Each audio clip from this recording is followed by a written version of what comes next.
এদিকে মুখ ফিরে আর কি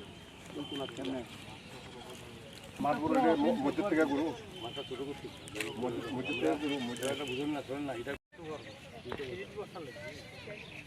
তো সুন্দর লাগে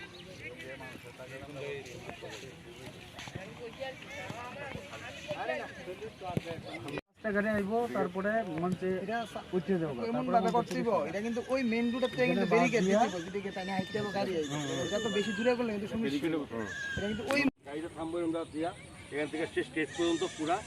মানে ইয়েতে রাবিশ দিয়া রাস্তা রাবিশ দিয়া কার্পেট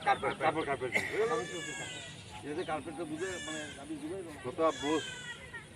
কথাটি শোন আমরা কত নিচে ফেকে যাবো নাকি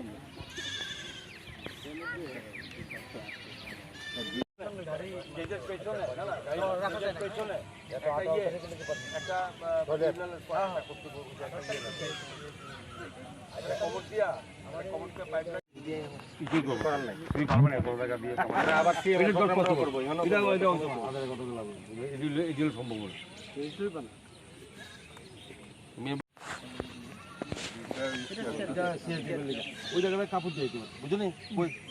কাপড় দিয়ে দিবে দেখা না মাত্রা ছোট করে নিতে পারি আমি বাসটি আছে না তোমার নমস্কার ওই যে গোলবারটা আছে না গোলবার আমরা বুঝি না কত মত যে আছে আমরা সবাই লোকের জায়গা কমাও এই হলো সাবজেক্ট নির্বাচন তো 23 জুন স্বাভাবিকভাবেই ভারতীয় জনতা পার্টির পক্ষ থেকে আমাদের স্টার ক্যাম্পেইনাররা সব আসবেন আগামী দিন থেকে আসা শুরু হবে তো আগামী দিন আসছেন আমাদের কেন্দ্রীয় মন্ত্রী রামেশ্বর তেলিজি সঙ্গে আসবেন আমাদের এক্স-সিএম বিপ্লব কুমার দেবজি সেখানে প্রোগ্রামটা হবে এখানে যে মহাবীজ টি গার্ডেনের চা বাগানের আশপাশে হবে এবং সেটার জন্য তো অলরেডি স্টেজ শুরু হচ্ছে 17 তারিখে আমাদের মাননীয় মুখ্যমন্ত্রী আসবেন তার জন্য মরা ছড়াতে সেখানে প্রোগ্রামের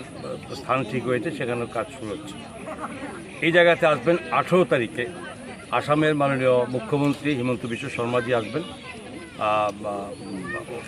ওনার এই প্রোগ্রামের জন্য এবং সঙ্গে এক্স-সিএম থাকবেন বিপ্লব কুমার দেবজি তো ওনার জন্য একটা মাঠ আমাদের দেখতে সেটা দেখার জন্য আমাদের এখানে আসা আমার সঙ্গে মাননীয় এমপি সাহেব আছেন আমাদের কনভেনার যাদববাবু আছেন আমাদের জেলা সভাপতি পরিমল দেববর্মা আছেন অন্যান্য নেতৃত্বরা আছেন এটা দেখার জন্য এখানে আসা সাইট সিলেকশন করা কিন্তু মাঠটা খুবই বর্ষার কারণে অনেক সমস্যা তাই যাই হোক এগুলো আমরা কীভাবে ম্যানেজ করি এগুলো দেখার জন্য আর এটা হলো স্কুল মাঠ সালেমা হাই সেকেন্ডারি স্কুল মাঠ এখানে আমাদের প্রোগ্রাম এখন পর্যন্ত কি বুঝছেন আপনারা যে আসন্ন বিধানসভা যে উপনির্বাচন আমাদের ভারতীয় জনতা পার্টি কিছুই নাই আমরা গত 4 বছরে কাজ করেছি মানুষের জন্য আর বিশেষ করে তো সুরমা এলাকা এটা গ্রামীণ এলাকা কৃষি নির্ভর জায়গা এখানে মানুষ সবাই কাজ পেয়েছেন মানুষ সুযোগ পেয়েছেন এবং আমরা নিশ্চিন্ত যে এটা আমরা জয় হচ্ছি শুধু এটা কেন রাজ্যের 4টি উপনির্বাচন আমরা জয় হব